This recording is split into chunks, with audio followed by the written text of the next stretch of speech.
Passage ন্যারেশনে full marks পাওয়ার মতো preparation কি তোমার আছে?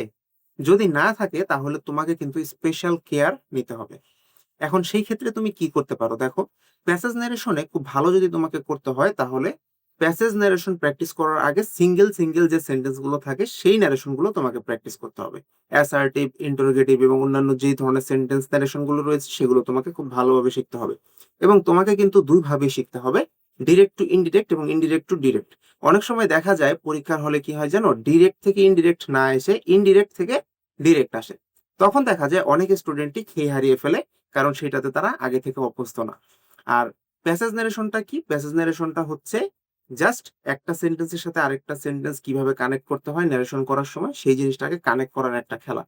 তো এই যে কানেক্ট করার যে খেলা, এইখানে যদি তোমাকে খুব ভালো স্কোর করতে হয় তাহলে কিন্তু আগে থেকে প্রচুর পরিমাণ প্র্যাকটিস তোমার করা থাকতে হবে।